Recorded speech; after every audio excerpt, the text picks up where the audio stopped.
नैष्टिक ब्रह्मचारी जीवन दत्त जी महाराज को नरौरा आश्रम में देखा है। वो साक्षात गायत्री की मूर्ति थे और दिव्यात्मा थे, और उनके द्वारा सांग वेद महाविद्यालय बनाया गया। गायत्री के उपासक हजारों से भी ज्यादा व्यक्ति तैयार किए उन्होंने, और जबरदस्त गायत्री मंत्र का प्रचार प्रसार हुआ। इस प्रकार गायत्री मंत्र के आज भी बहुत बड़े बड़े संत महात्मा हैं जो गायत्री मंत्र के प्रचार में, उच्चारण की समझाने में और गायत्री मंत्र की शक्ति सामर्थ्य बताने के लिए प्रत्ययशील हैं। धन्यवाद है उन सबका। हमें गायत्री मंत्र को आप समझिए और उसके विभिन्न प्रयोग हमारे पास उपस्थित हैं। नियमित रूप से हमारे आश्रम में गायत्री मंत्र का यज्ञ होता है, दूसरे मंत्रों का भी किया जाता है, और गायत्री मंत्र का शुद्ध स्वरूप सिद्ध यज्ञ मंत्र संग्रह नामक पुस्तक में हमने व्यवस्थित कर दिया है। और उससे भी ज्यादा गायत्री मंत्र को जानना पराविद्या गायत्री मुद्रा विज्ञान नाम की पुस्तक में उपस्थित है, और उसमें तो बहुत ज्यादा हमने किस ऋषि ने क्या किया, गायत्री मंत्र के 24 अक्षरों के कौन कौन से देवता हैं और उनके द्वारा क्या क्या कुछ प्राप्त होता है। गायत्री मंत्र से बहुत बड़ा संपूर्ण देवताओं को प्रसन्न किया जा सकता है। इस प्रकार गायत्री मंत्र हमारी संस्कृति का एक बहुत बड़ा महत्वपूर्ण प्रदीप्त स्तंभ है। गायत्री संस्कृति, गायत्री विज्ञान से भारतीय संस्कृति को आच्छादित किए हुए है, और इसके द्वारा बहुत कुछ प्राप्त हो सकता है। गायत्री मंत्र जब किया आपने 108 बार कितना किया, जो कुछ भी वो करने से आपको शक्ति प्राप्त होगी। गायत्री मंत्र से ही भगवान सूर्य की उपासना होती है, उनको ऐसे करके जल दिया जाता है। गायत्री मंत्र अद्भुत है। भगवान सूर्य से उसका सवितुर देवता गायत्री मंत्र अस्य श्री गायत्री मंत्र से सवितुर देवता गायत्री छंदा विश्वामित्र ऋषि, ये सब इसलिए आप भगवान सूर्य का प्रदीप्त प्रज्वलित प्रकाशित ज्वाजलमान प्रकाश अपने हृदय में वैराग्य मुद्रा में, ज्ञान मुद्रा में बैठकर गायत्री मंत्र का ध्यान करिए, जप करिए, मनन करिए।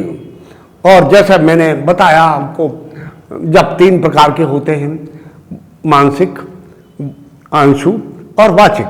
वाचिक और आंशु थोड़े प्रकार का प्रभाव होता है। मानसिक जब साधक आरंभ करता है तो वो आंतरिक उच्चारण होता है, बड़ी जबरदस्त, सारे आपकी ब्रह्मांड के अंडपिंड सिद्धांत के अनुसार वेद के जो सब यमन मात्र ब्रह्मांड दिखाई देता है, उसका छोटा सा प्रतीक मेरा आपका शरीर है। ये जगह जगह तुलसीदास जी ने और कबीरदास जी ने हमें ऐसा विवरण दिया है। अनेक अनेक ऋषियों ने, महात्माओं ने, संतों ने ये बताया है, और सब जानते हैं जैसा ब्रह्मांड है उसी का इस पिंड रूप में सब कुछ आविर्भाव है। सूर्य चंद्र, दोनों नाग आपकी सूर्य चंद्र हैं। ये सब सूर्य चंद्र नक्षत्र ऋषि मुनियों का देखिए तो सही। ऋग्वेद जब लिखा गया कितने साल पहले, लाखों साल, अरबों साल पहले लिखा गया। आप इस बात को मैथोलॉजी कह देते हैं बाहर के लोग, गलत है।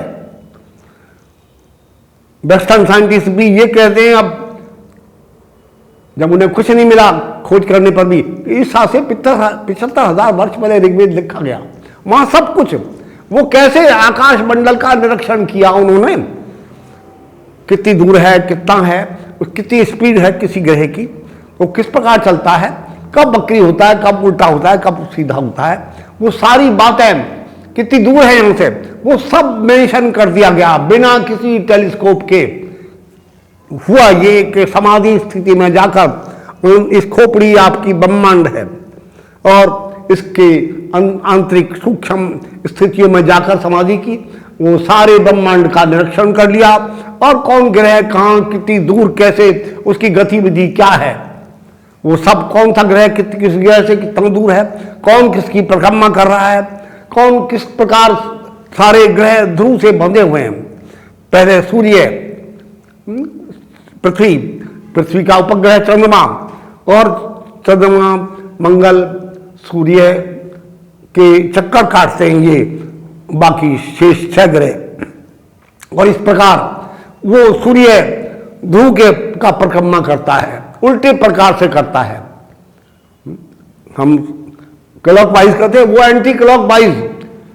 इससे मालूम होता है कब पड़े होती है, कब क्या होता है। विज्ञान बहुत ज्यादा, ये ज्योतिर्विज्ञान इतना बढ़ गया, वो इस गायत्री विज्ञान से के संबंध रखता है। और इसके द्वारा ये मालूम हुआ गायत्री विज्ञान बहुत जबरदस्त चीज है, बहुत बड़ी चीज है। और सूर्य इसका जन्मदाता है, सूर्य ही के प्राण है। सूर्य ही आदित्य हृदय स्तोत्र में भगवान सूर्य की दिव्य प्रार्थना की गई है, और उससे मालूम होता है सूर्य ही सारे संसार का प्राण है। और सूर्य को ही गायत्री मंत्र का देवता माना गया। सूर्य की उपासना के गायत्री मंत्र से ज्यादा कोई बड़ा मंत्र भगवान सूर्य की दिव्य उपासना के लिए है ही नहीं। और गायत्री मंत्र से को उपासना करके, सिद्धि करके, शक्तियां, अतुल शक्तियां भगवान सूर्य की तरह सारे संसार को प्रकाशित किया जा सकता है। अपनी संपूर्ण प्रकार की मनोकामनाएं हर साधक पूरी कर सकता है। वो सांसारिक हैं, आध्यात्मिक हैं, या अधिदैविक हैं, आदि भौतिक हैं। ये संपूर्ण आपकी सांसारिक व्यापारिक समस्याओं को भी गायत्री मंत्र के उपासना अनुष्ठान से साधना करके, जप करके, यज्ञ करके पूरा किया जा सकता है। आपकी आपत्तियों को दूर करने के लिए भी गायत्री मंत्र के अनुष्ठान, उसका यज्ञ उपस्थित है। सारे विधि-विधान कि कैसी मुसीबत, बुद्धि को, बच्चे की, अपनी किसी की बुद्धि को तीव्र बनाने के लिए, जिससे उसे पूर्वाभास होने लगे, ऐसी अतीन्द्रिय ज्ञान का उदय आदमी के अंदर हो जाए, वो बात भी गायत्री मंत्र की उपासना के द्वारा प्राप्त हो सकता है। कैसी कौन सी विधा है, ऐसा कौन सा संकट है, ऐसी कौन सी वस्तु है जो गायत्री मंत्र के द्वारा प्राप्त नहीं हो सकती। पर उसकी अलग अलग विभिन्न प्रकार की विधियां हैं, वो हम करें किसी मुकदमे में विजय प्राप्त करने के लिए, जिससे सामने वाला आपकी तेज के आगे पस्त हो जाए, ऐसा भी विधान है। और जिससे आप में एक ऐसी प्रतीत भावना, प्रचलित भावना आ जाए करने वाले साधक के अंदर कि संसार में उसका यश फैले और उसकी बुद्धि का बहुत बड़ा यश प्राप्त हो सके उसको। गायत्री मंत्र अपने आप में अद्भुत है, उसके कितनी विधि विधान हैं, एक नहीं 1000 से भी अधिक उसके अलग अलग विधान हैं। और अलग अलग मुद्राओं में करने से गायत्री मंत्र का अलग प्रभाव होता है। गायत्री मंत्र के जप करने के पश्चात हर व्यक्ति को गायत्री को प्रदीप्त करने के लिए सुरभि, ज्ञान, वैराग्य, योनि, शंख, पंकज और लिंगम, निर्वाणकम, ये 8 मुद्राएं जप के अंत में प्रदर्शित करनी साधक को परम आवश्यक है। ये गायत्री की मुद्राएं आदमी को प्रदीप्त कर देते हैं। ये 32 हो गई, ईंट की हड्डी के 32 टुकड़े इस गायत्री की 32 मुद्राओं से स्वच्छ हो जाते हैं, प्रदीप्त हो जाते हैं। सारी शक्ति आदमी के मेरुदंड में है। ये महत्वपूर्ण विज्ञान है, इतना विज्ञान है, 2-4 घंटे भी बोले तो इससे आपको शांति, तसल्ली और आपकी सेटिस्फेक्शन हो सकेगी। और ये गायत्री की अद्भुत माया है, अद्भुत विज्ञान है, अद्भुत संस्कृति है। गायत्री संस्कृति अलग ही है अपने आप में, जो संपूर्ण भारतीय संस्कृति पर आच्छादित है। ये गायत्री मंत्र के संबंध में जितना बोला जाए उतना थोड़ा है। गायत्री मंत्र भारतीय संस्कृति का, वेदों का बहुत बड़ा देन है, और इसके द्वारा हम सब प्रकार समृद्ध हो सकते हैं। अगर किसी कारणवश गायत्री यज्ञ आप नहीं कर पा रहे हैं केवल गायत्री जप करते हैं तो 7 दिन तक 6 दिन तक गायत्री जप अपने घर में करिए। और हमने हमारे आश्रम की तरफ से गायत्री यज्ञ करने के लिए हर रविवार को आप सुबह 7 बजे से 9 बजे के मध्य आ सकते हैं। यहाँ गायत्री का अग्निहोत्र, गायत्री ठीक ठीक विधि सब कुछ आपको बताई जाएगी।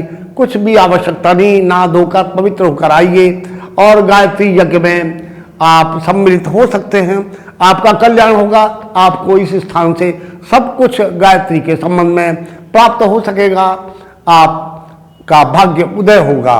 गायत्री आपके भाग्य उदय में 4 चांद लगा देगी और इसके द्वारा बहुत कुछ, जो कुछ चाहते हैं आपकी संपूर्ण मनोकामनाएं पूरी होंगी। मैं अनिल श्रीवास्तव, चीफ एडिटर सेतु ग्रुप। मैंने यहाँ पे एक तरह से शांति की तलाश में आया था और यहाँ पे आकर के मैंने देखा कि जहाँ मैं उलझा था अपने कामों में, उन कामों में मुझे धीरे धीरे शांति मिलनी शुरू हो गई। हर उलझे हुए काम सुलझते चले गए। और यहाँ पर यह भी देखा कि एक सामूहिकता, एक प्रेरणा, इसका स्रोत देखा मैं गुरुजी का। गुरुजी हर को एक तरह का प्यार देते हैं और इन्होंने कभी भी भेदभाव नहीं किया। और यहाँ पे जो साप्ताहिक हवन होते हैं, यज्ञ होते हैं, उसे वैज्ञानिक तरीके से जस्टिफाई किया जाता है। आज के युग में इसका क्या इम्पोर्टेंट है, क्या इसके महत्व है। एक मोरल लॉ जो हमें हर कामों के लिए मोटिवेट करती है।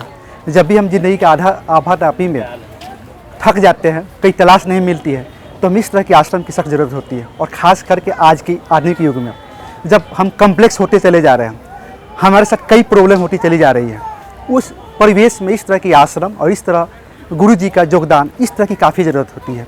खास करके यहाँ पे जो सुबह में योगाश्रम कराए जाते हैं, योगा कराई जाती है, सर्वाइकल, खुद मैं सर्वाइकल प्रॉब्लम से पीड़ित था, ऑपरेशन के लिए अस्पताल में था, ऑपरेशन होने वाला था, तो मैंने यहाँ पे संपादक जो आचार्य विक्रमादित्य जी है, इनसे मैंने बात किया। इन्होंने मुझे बुलाया और मैंने प्राकृतिक चिकित्सा को अपनाया और उससे मेरी प्रॉब्लम कहाँ चली गई, 75% रिलीज हो गया। और आज भी मैं यहाँ पे सुबह में आ कर के योगा लाभ ले रहा हूँ। सुबह में योग सीखता हूँ और साप्ताहिक कभी कभी जैसे समय मिलता है मैं चला आता हूँ। आज भी मुझे हवन करने नहीं आ रहा था, लेकिन पता नहीं मुझे एक तरह से खींचा हुआ चला आया और तीसरे अध्याय से मैं हवन में बैठ गया। तो मैं यहाँ पे देखता हूँ, ऐसे भी कभी कभी जब अशांत महसूस करता हूँ तो मैं यहाँ करके एक शांति महसूस किया और गुरु जी के पास समस्या का कई समाधान मिला। इनकी मुद्राएं जो है मैं हमेशा प्रयोग करता हूँ, खास करके अपने कार्य के समय में।